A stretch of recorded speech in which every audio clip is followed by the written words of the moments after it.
So it's time to start. My name is Svetlana, and today I will be conducting a webinar, what is coaching, what is not coaching, and what is agile coaching. We checked the sound previously, and I hope that you can still hear me and see my presentation in one screen. If not, please notify me in questions tab. If you have any problems during the webinar with your sound or with presentation, please again write to me and I will try to fix it. I'm also recording this webinar, and I hope the recorded version of the webinar will be available to you by the end of the next week. Maybe I will be able to prepare it today, if not then next week, by the end of the next week, because I'm conducting the training in the beginning of the week. So anyway, you will get the recording and the presentation of this webinar. So let's continue. A few words about myself, because there are people who probably see me in the first time.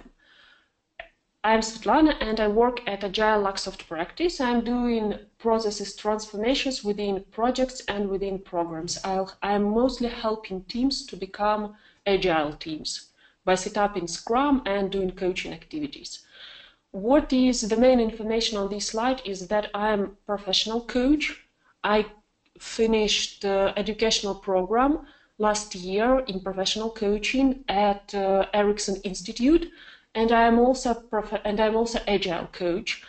I also graduated from the training by Michael Spade, actually a founder of agile coaching model. So it is mainly my qualification is mainly on our topic about agile coaching and professional coaching, because we are going to talk today about the differences between agile coaching and professional coaching, coaching as a profession, and the similarities, and how we can combine agile coaching with professional coaching, because I think they both have lots of benefits, and it is good when you can use it all, not just separately. First, we are going to talk about agile coaching, about professional coaching. Can you please check the sound, because I'm worrying a bit since there is no questions are coming and no any other comments are coming. So if you can hear me, please write +1 once again. +1, okay. So just to make sure that I'm not alone here. Okay, great. So what is coaching? There is ICF definition as you see here. It is definition by International Coaching Federation, the official accreditation organizations that is caring about professional coaching development and professional coaching education all over the world. So ICF defines coaching as partnering with clients in a thought-provoking and creative process that inspires them to maximize their personal and professional potential. So it is partnership relations with a person which you help as a coach to reach some goals by thought-provoking and creative process. There is also a definition that I once heard and I liked about that coaching is actually constructing of future, that you help your client to construct a future by visualization. It can be a bit esoterical, it can sound a bit esoterical, but still, if you think about how you usually plan something, for instance, when you're planning to occupy a new position, if you plan some career development, if you plan some product development, when I personally plan, I usually make a visualization for myself. I usually see some pictures, what will be the way. So maybe the coaching is also helping the person to construct his or her future by visualization. And there are lots of techniques and there are lots of tools that help people to do this. There are several metaphors of professional coaching that I put here. That coaching is assisting or helping a person to come from point A to point B. B can be also, if you, for instance, don't have a goal of B point, it can be also a point B, because you're somewhere when there is no goal and you're going to find your goal, to find your mission or something like this, and the coach can help you. There is also a metaphor of a lamplight. It's like you as a coach take it in your hand and showing your client something that he or she does not see around the room or around other area. So you're putting the light somewhere and the person can see something that was hidden.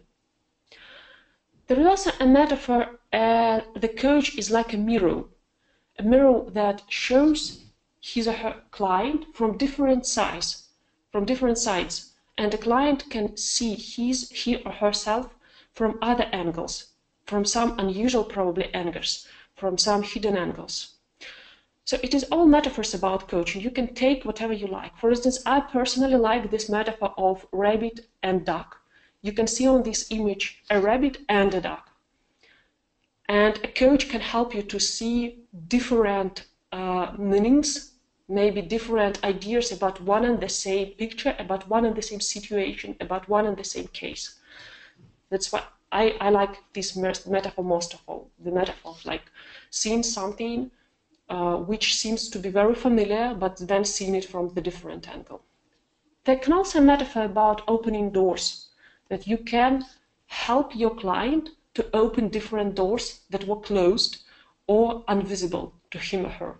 So in other way, you're helping a person to see something that was hidden and was not transparent and was not visible to he or her, to see new approaches to reach the goals and to construct new future. It is about professional coaching. What is not coaching? You see here, there are lots of other domains that can come very close to the coaching domain. And all these domains are overlapping. There is no direct borders between them. So you should try to be unbiased and to do particularly only coaching. But you can also do at the same time training, friendship, consulting, therapy, and mentoring. It is not very good because the focus will be lost in this way, but it can happen. So the difference between coaching, for instance, and mentoring is that a mentor is a person who already reached his or her goals and, for instance, developed a career to senior program manager, and he or she knows exactly how to build this career. And this person can share his or her experience with you as a client. In coaching, we don't bring any content. We don't mentor the person. We don't provide any information to the person. We are caring about the process. We're caring about person's own ideas and own goals. While in mentoring, you know exactly the steps, how to reach something, and you share your expertise on this area. As for the training, in training, it's again different. Training has a particular program that you provide to a person to integrate into his or her own career, professional life, personal life. So you have some information and you provide in this block of information to the person. It's again about sharing information. The same about consulting. Consultants usually analyze a situation, analyze some problem that the client is facing to, and providing the solution to this problem. And probably also they can help a person to integrate this solution into the practice, but the main idea is to define what is the problem about and to see how the problem can be solved. It is about consulting. As for therapy, therapy is mostly about the past, while coaching is mostly about the future. We are not very caring in coaching about the situation that happened with us in the past. We are mostly focusing on what we're going to do from now, not taking into consideration how we came into this situation. So we are caring about what we can do in present about the situation that we have now and where we're going to move forward into the future. And also in therapy, we talk a lot about feelings, about how we feel, about our emotional life. While in coaching, we are mostly talking about our mental ideas. So it is also quite different. As for friendship, I think that in friendship, we're caring about the process a lot, while in coaching, we're caring about goals setting and goals achieving. We're usually like to be with, we usually make friendship with someone similar to us, with someone we personally like, with someone who is sharing our ideas, with someone who is not judging to us. While in coaching, probably it can happen that you will be not very happy with your coach as a person, but if this person is helping you to achieve your goals, why not? Why not to work? So it is a partnership relationship. If you would like to see more detailed definitions of therapy, consulting, mentoring, training, and friendship, here you are, so you can read it afterwards when I send you presentation and when I send you the recording. It was the part about professional coaching. Let's see what is Agile coaching. So Agile coaching has several areas. It is, by the way, a model of Michael Spade, to whom I come to the training on Agile coaching. As you see here, you have a domain of Agile and Lean practitioner. So Agile coach should know Agile and Lean practices and have some experience in these practices and can implement it on practice. Also, Agile coaching is about knowing how to teach and how to mentor, how to deliver the content, some content to the person in an understandable way. Some already known content, some already known information.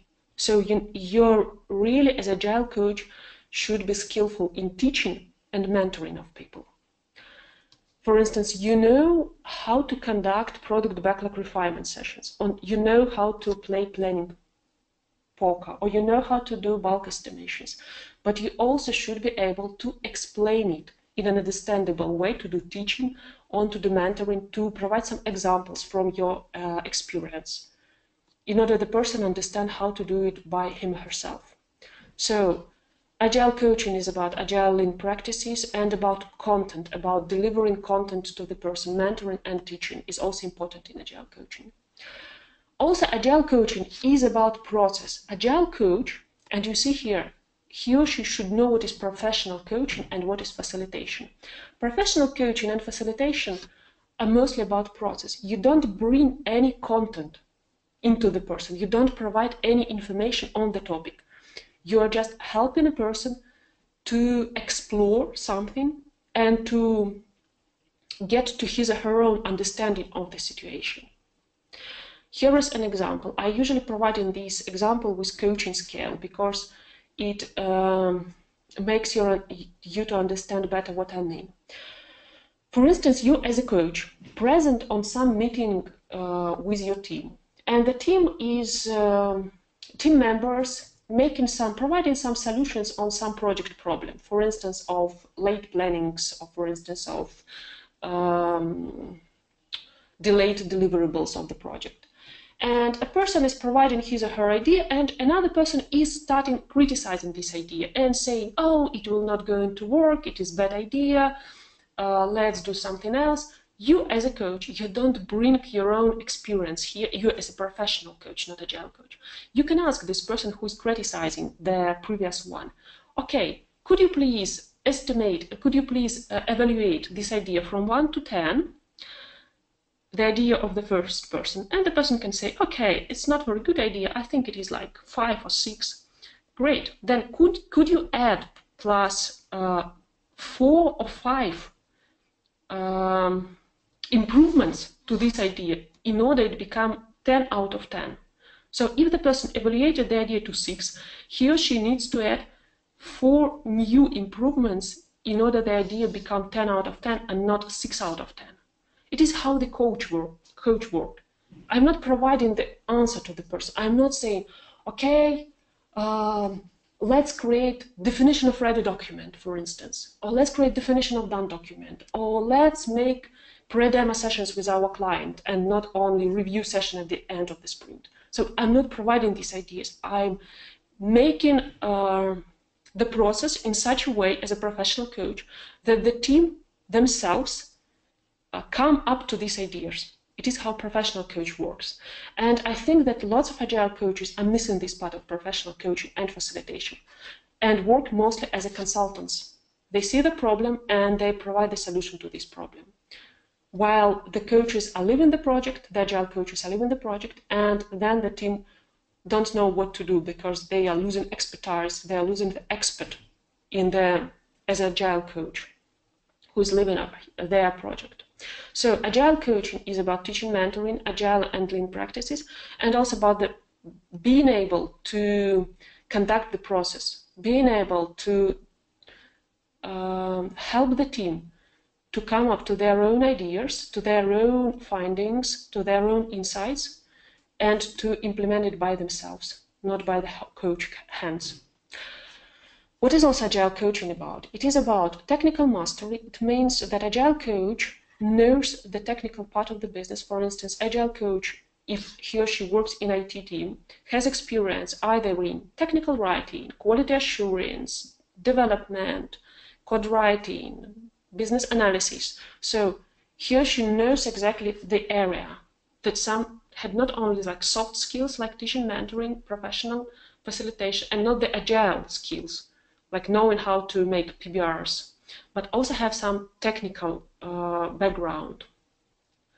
Also, it is good when agile coach know how the business work, how this project earn money. It is also good when the agile coach knows it.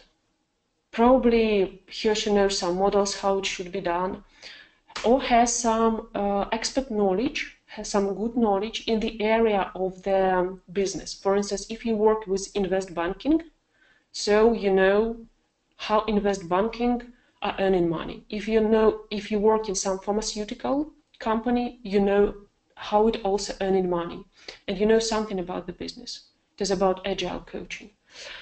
And also you know how to do transformation, how to move the company, the project, or the program through the organizational changes, which at the end leads to the transformation of the processes. So because it is not all of a sudden the company, project, or program becomes, from waterfall becomes agile. So there is a process of changes. You know how to follow it, you know how to create it, and you know what to do when it comes to the transformation itself. So it is also good when you have knowledge in all these domains if you're an agile coach. So if you're only a professional coach, you can't be agile coach right away. You should, first of all, to gain some knowledge in facilitation, transformational mastery, business mastery, technical mastery, mentoring, teaching, and agile and lean practices.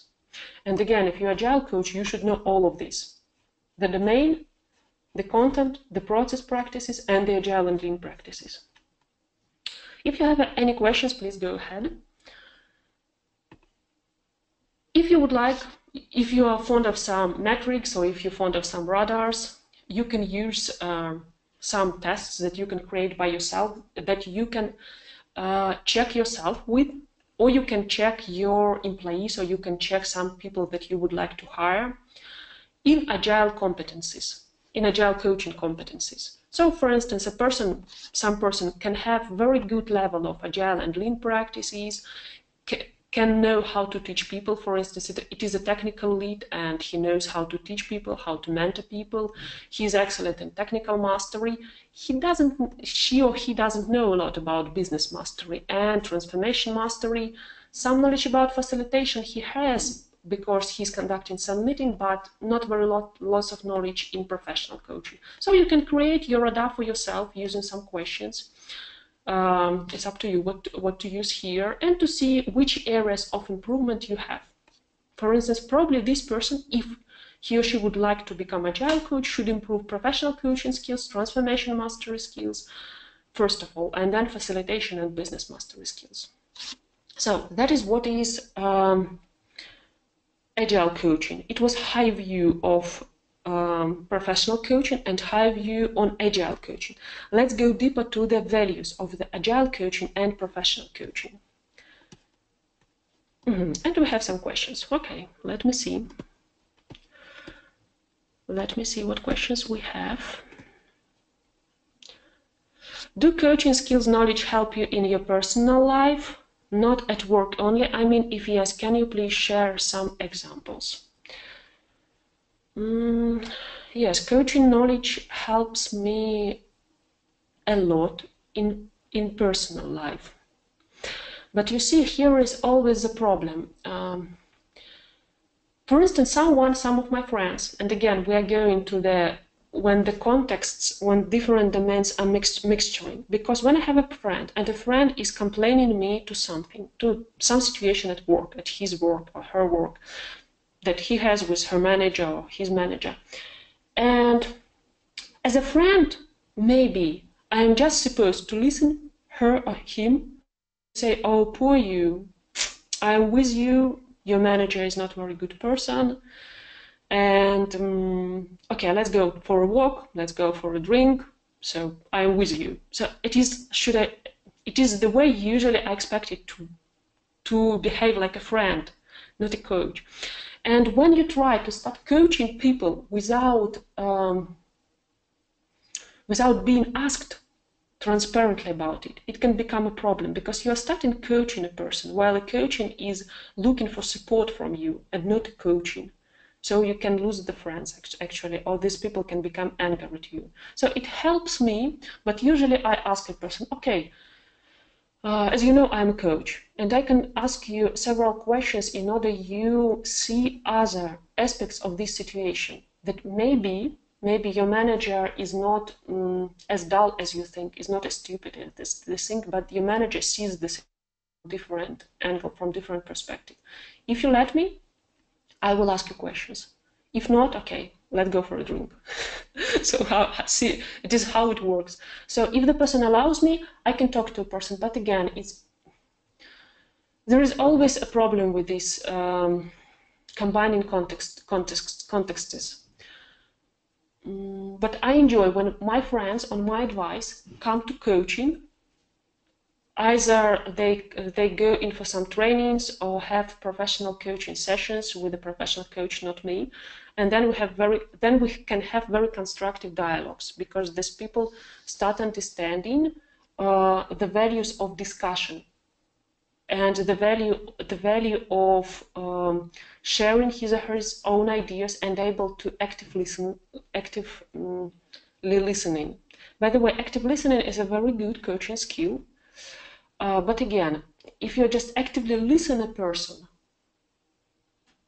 it's good for coaching. Probably it's not good for friendship, but for friendship, because you are supposed to support a person in his or her own complaints.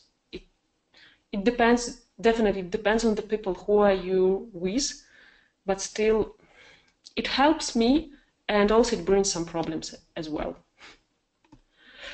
Very interesting question, but quite difficult to answer exactly that it is good or it is bad.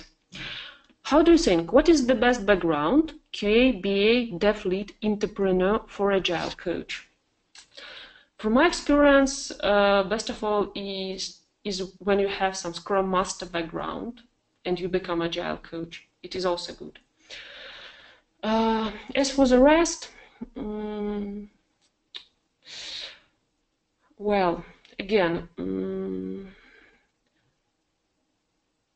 it depends, because there are problems with any of it. For instance, BA is good to become a product owner, and a product owner also can become an Agile coach. But so BA can become Agile coach through product ownership. Dev lead can become Agile coach, but what about dev lead and entrepreneur? Dev lead and entrepreneur, they can be experts. They can have lots of knowledge in some domains. While you are doing Agile coaching, you should be able to act as professional coach and not to bring any content. So anyway, if you have expert knowledge in any domain, it can stop you from being Agile coach, because you can be hardly able to keep your expertise with yourself and not to put it to the people.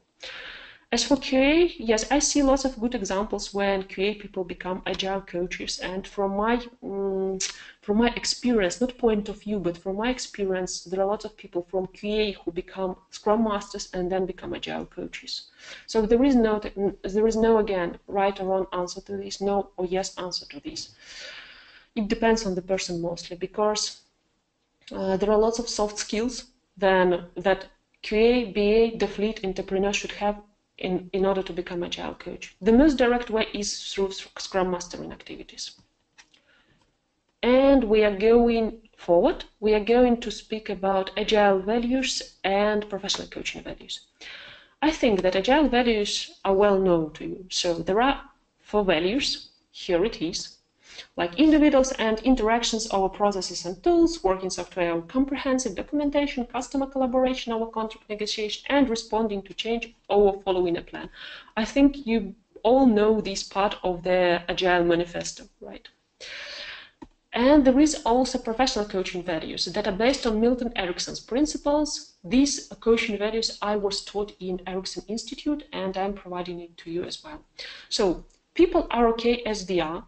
People already have all the resources within them to achieve what they want.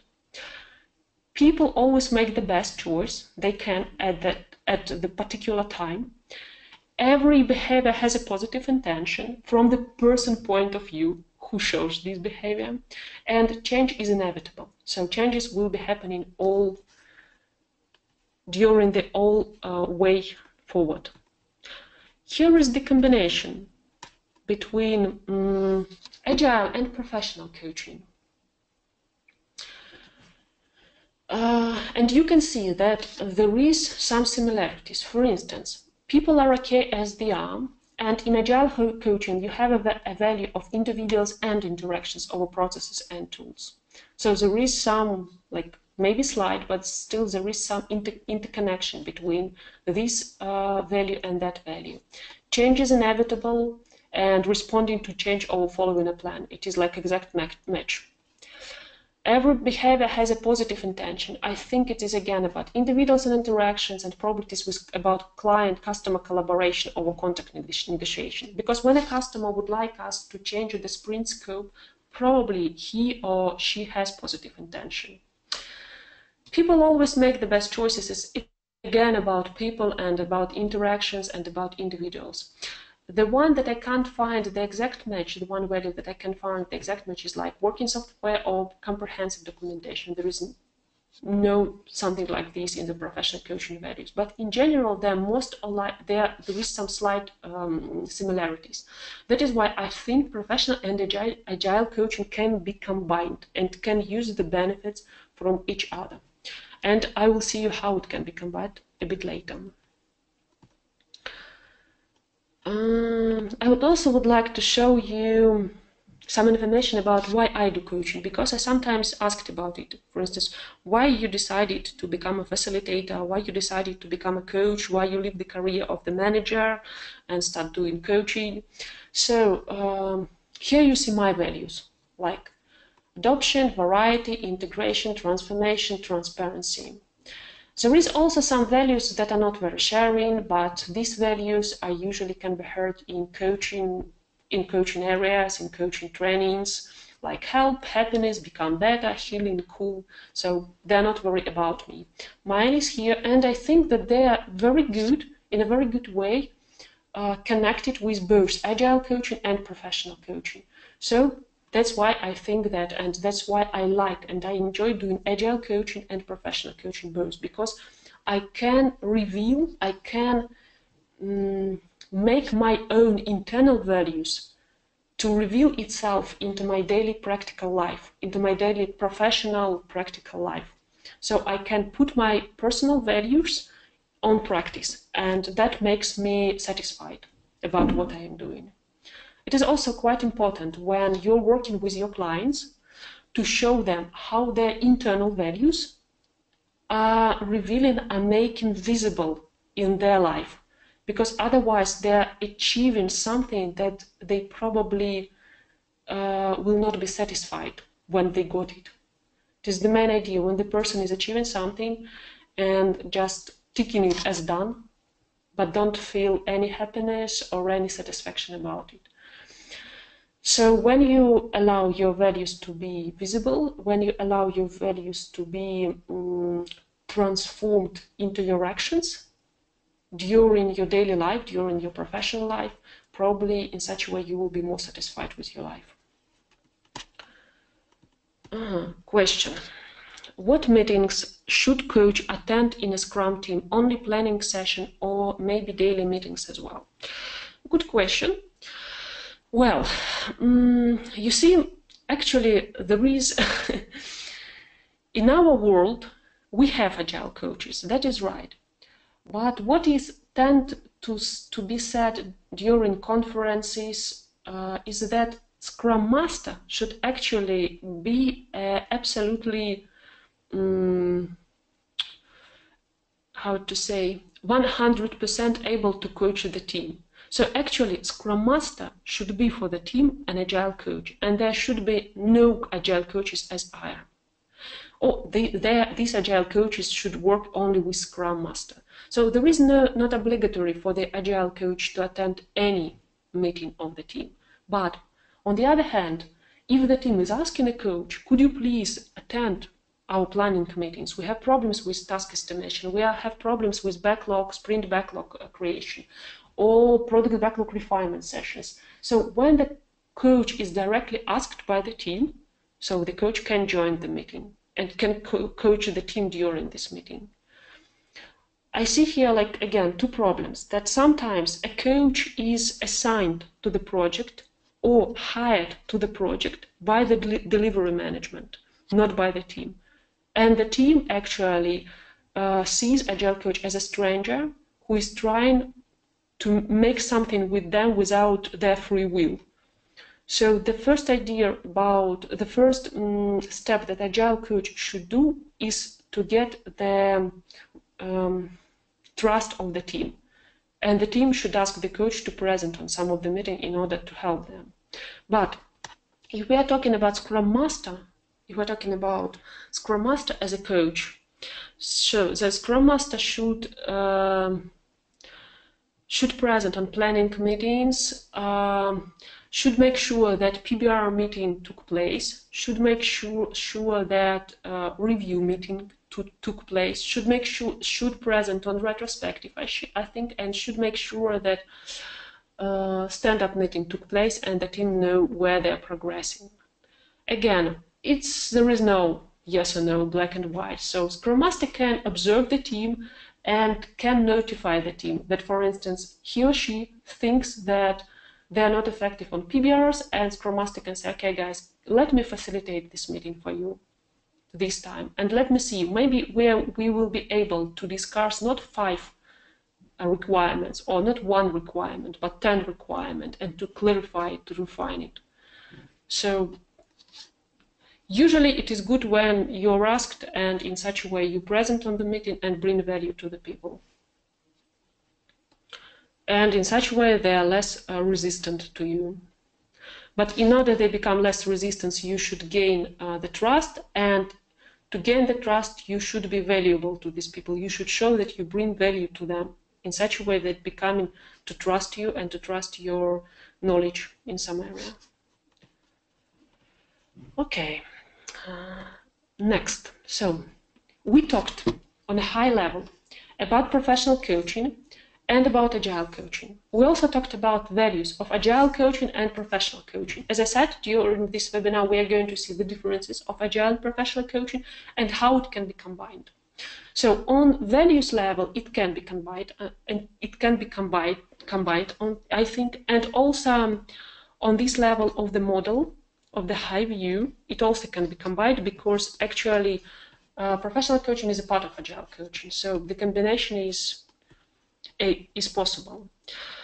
Let us see how to combine it during the coaching session. Here you can see the structure of professional coaching session. So it is starting with a report creation, then you are working to agree on your contract for this session or for a set of sessions. Then you do scaling to see where you are and where you're going to go. For instance, okay, you're now project manager and you would like to become a division director. You think that you are on 5 out of 10 and 10 is for division director. What actually we can work during the current session in order to make you closer to your goal of division director.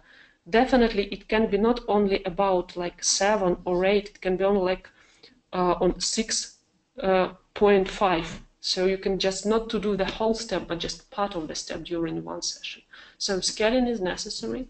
You should also take care as a coach about result format, how the person will know that he or she achieved something that was set up.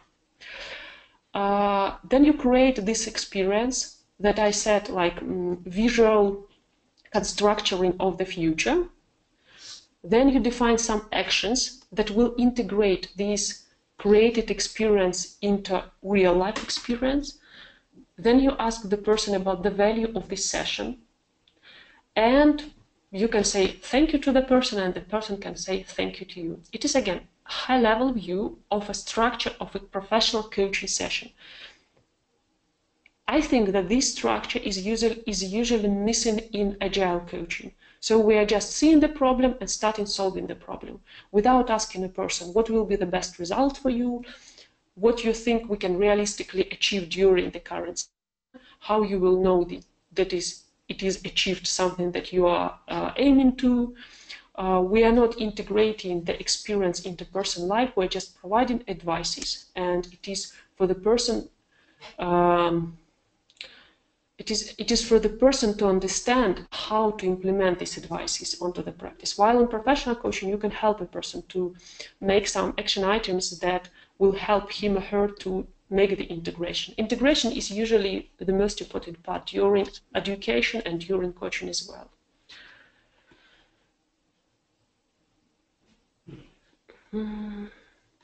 There is a comment, scaling is a different term that you are assessing. If it is a question, then I haven't got it. If it is a comment, okay. Let's look closer at coaching contract, because I think it is the main part that is mostly missed during Agile coaching. So what are the elements of the coaching contract? First of all, we should understand what for the person is aiming for this goal, what for the person needed to become a division director.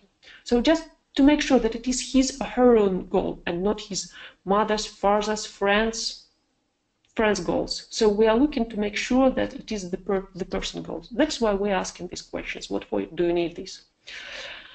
We are also would like to make sure that the person understands that this goal is inside his or her area of influence, not outside. Because if the person thinks it is outside, it is not the goal that we are going to work with as a coach.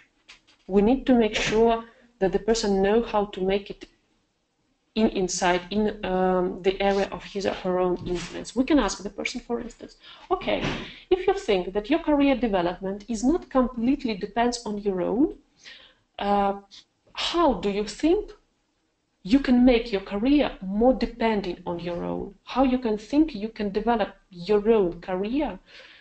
What skills maybe you need? What beliefs you need to change? What probably you need else in order to make it in your own area of influence? So before actually working with the request, we're trying to make sure that the person believes that this request is in or her own area of influence. It is the second element. The third element, you formulate the coaching result in SMART format. You know all of this. It is specific, measurable, achievable, relevant for the current time, and it is time-bound or time-boxed. You also need to check as a coach that when the person will reach the result, like become a division director, it will not make any harm to himself or herself and the people around them and the people around them, to the family, to the colleagues. So just to check that it is eco-friendly or unharmful to the people or to the person himself. Also, you should do scaling to see where the person is and where they're approaching to. So you can do the scaling for the current session. You can see that the person is on 5 and the goal is on the 10, and we are going to work to come to the one step forward to the 6. So what we should do in order to do this, in order to change the situation. And during one session, we are going to work only on this one step or part of this step. but during the several sessions, we're going to achieve this goal. It is also very good to ask the person, for instance, okay, you're now a project manager, you're going to division director. For instance, on 8, you told me that you're a program manager. Could you please imagine and stay on this 8 and tell me how it is from program manager view you see your current goal, becoming a division director? And the person can say, you know, program manager is quite enough for me. I think I'm fine with this.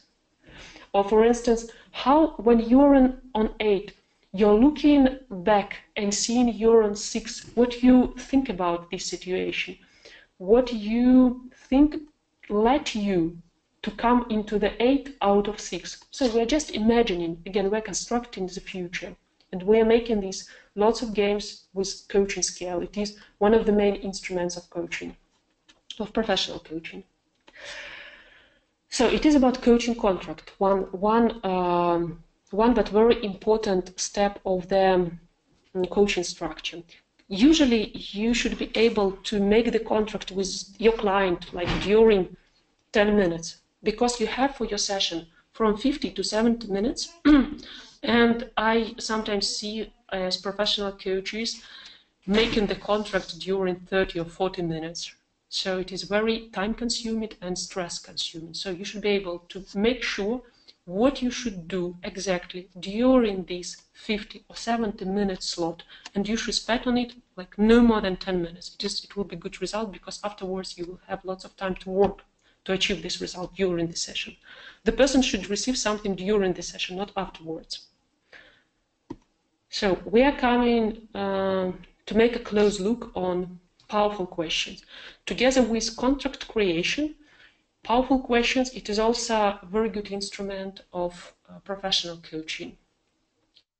It is about the format, it is about the process, not the content. So you're asking a person some questions that helping him or her see the situation from different angles and make something transparent that was not very clear. There are lots of questions of this kind. I put here something that I really like what is exciting to you about this? It's like motivational questions. What is the part that is not clear, or what can help you to see this part?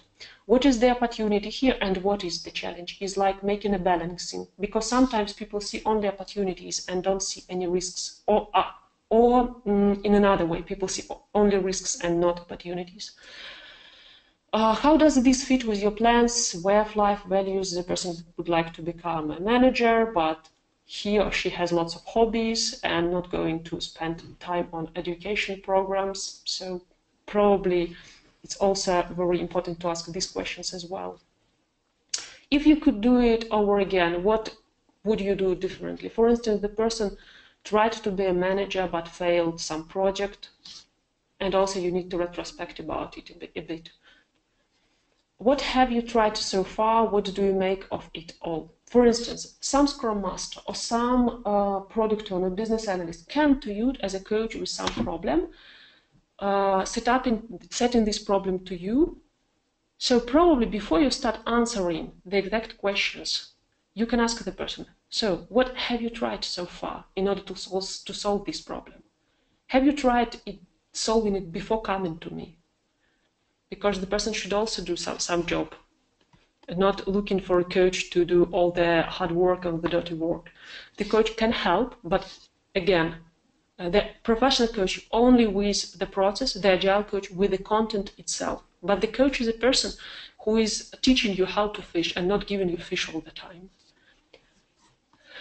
What support do you need to accomplish it? Maybe you need some resources, you need some people, something that is around you. How you can make sure you remember what you have learned, that the person should also not only retrospect on lessons learned, but also to remember, and something should be done so this experience is always with you. If the thing came up again, what would you do? Again, we're thinking about future, about how to prevent something or to make some risk management here. If you had it to do over, what would you do? So, or for instance, if you already achieve it or if you already got it, so how do you think it is for you now. So you're already a division director. So what has changed in your life? What is around? What people are around you? What are you doing? In what you believe? What does your life look like? So again, we are doing this constructuring on the future. And the question is, what is stopping you? Maybe there is nothing stopping you, but the person is just used to complain or asking for permission to do something, and using you as a coach to provide this permission to this person to do something. It is powerful questions. That is all said together as contract creation is an important part of doing professional coaching. Powerful questions are used during the whole session, and contract creation is used during the beginning of the session. Now let's see in detail into coaching arrow. So it is coaching structure you see here, coaching session structure. Yes, and now we're going to make a close look into this structure. Here it is. So rapport. So how you create rapport? You're actively listening to a person, you're asking powerful questions, and you're, as a professional coach, you're responsible to having flow state. You can read Mihai Csikszentmihalyi book about flow state, how to achieve it, how to come into the flow, but it is directly stated by Erickson Institute that you are responsible for flow state when you're coaching someone. So you should be in resourceful state to do this. While in therapy, by the way, we are not responsible for any flow states. We are not taking care of it. So it is also important to do this. Contract. What is the best coaching result for you for this session? What is the best coaching result for you for our 10-session set, for instance? Is the person actually a buyer, someone who is going to buy what you are going to discuss with him or her? Or maybe a person is just interested. What is coaching about? So it's just a preliminary session. They need just information from you about coaching, and it will be more like a training or consulting when you're just providing some information to the person and not working with the person as a coach. So we usually work with buyers. The buyers are the people who are buying our coaching skills, to whom our coaching skills are necessary. They're not explorers, they're not vacationers, the people who are just would like to entertain themselves, and they're not prisoners, the people who are sent to us by someone else, by their managers or by some other people. We do scaling. What are you now? Where you would like to be? What can we do during the current session? During professional coaching, the person should get the result during the session, not afterwards. This is the interesting case, right? So during the session, the person should see the difference. It is the main result. It is the main idea of professional coaching. So that is why you should set the relevant results for the coaching sessions in order the person can see it. You are not able to make a person an executive director during a session, that is for sure. But the person probably can become better in public speaking, for instance. That is necessary maybe to become a division director. Or the person can gain some skills during the coaching session that will help him or her to become this director in the future. So set the meaningful, relevant results for the coaching sessions.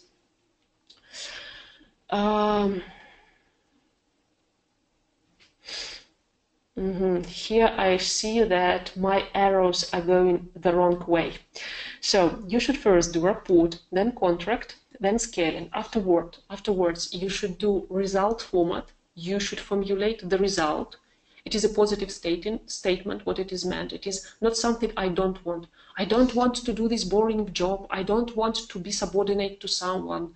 I don't want to work with these stupid people. What do you want? Tell me. So the positive statement, it means it is not optimistic. It means it is something that you want and not don't want. The results format is also should be within the area of influence. It is formulated in smart format, and it makes no harm to the person. Afterwards, just don't pay attention to these arrows. So they should go this way. I'm showing it with the mouse arrow. They should go then to result format, and afterwards you're making this very important part about creating experience. It is the most important part of coaching when you're using some techniques. For instance, Dill's pyramid or life balance wheel that is used to identify how your internal values are represented into your daily life. Or Disney creativity technique that help you to focus on your dreams, on dreams implementation into your practical life, and on the risks that can happen with your dreams after their implementation. So it is also a very interesting technique that can be used for individual and group coaching. You can use the cut coordinates in order to make better decisions, or in order to work with some fears of the people. So it is the main block, I think, of professional coaching. Afterwards, you should define during professional coaching session, what are the next steps for the person, what he or she is going to do based on this experience that you already created during the session.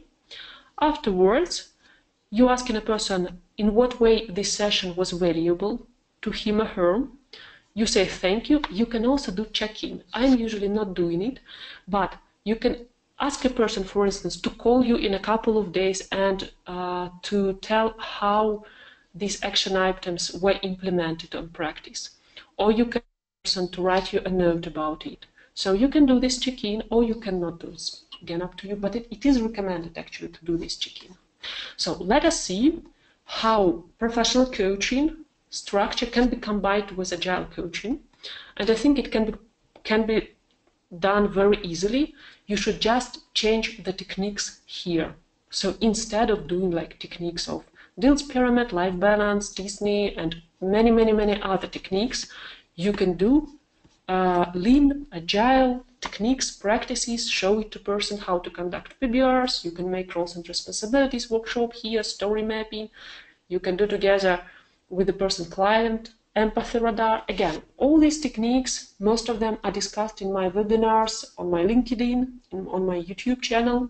So this webinar is mostly about differences and similarities of agile and professional coaching and how it can be combined.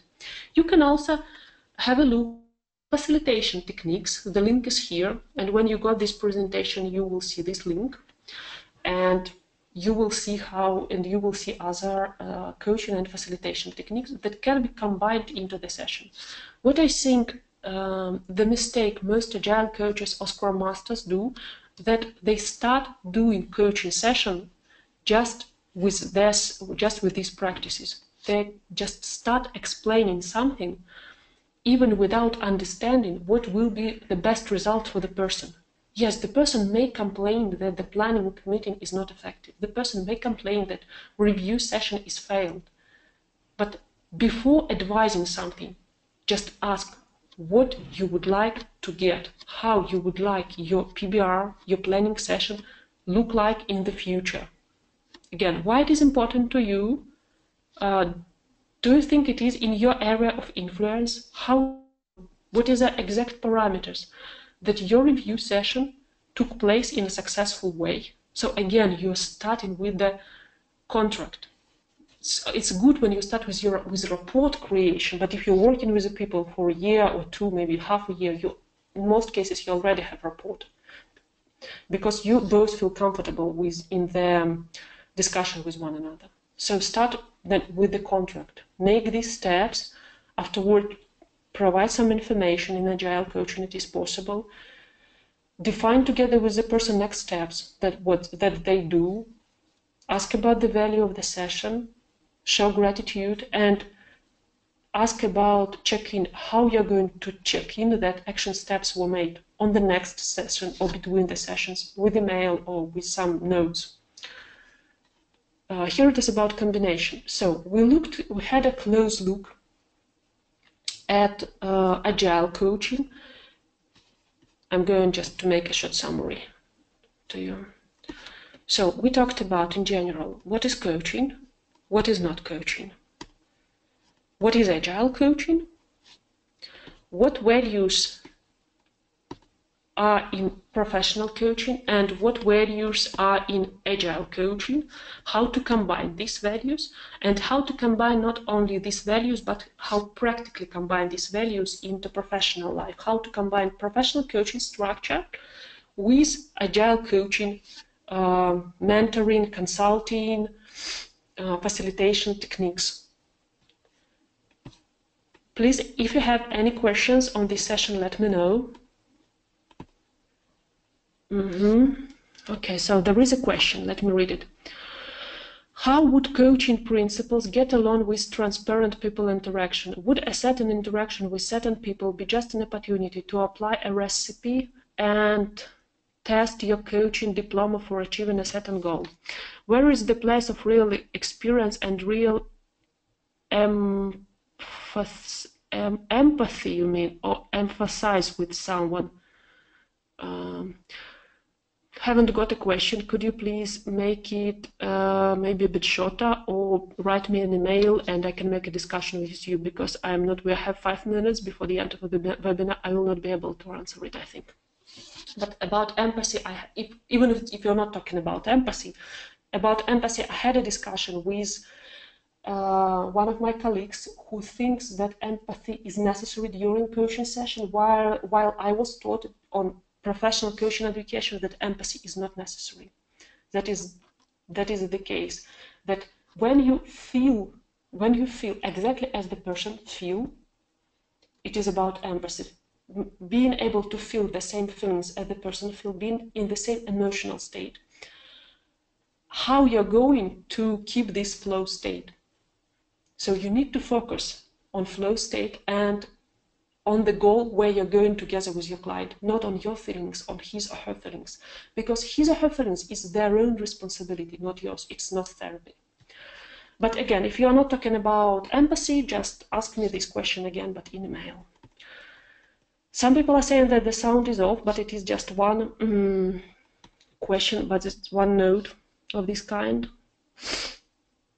And there is also some comments. Okay, good. What I'm also going to share with you is some information on Agile events that are going to happen. So there will be a training next week on Agile fundamentals. So you can register to this training. If you are not be able to come to this training because it is mostly booked, you will be able to attend this training in September, in October, November, I think. And there will be also facilitation training in St. Petersburg, so register to it as well. I also recommend you to register for a series of webinars, but they will be in Russian, because this series of webinars is available already in my LinkedIn in English. And now I'm going to make this series of webinars in Russian. And for the available materials to you, I have a YouTube channel, and there are lots of like technical stuff, and there is also soft skills stuff. You can have a look at it, and there are lots of posts in my blog in LinkedIn, in English and in Russian as well, about coaching, facilitation, Agile, Scrum.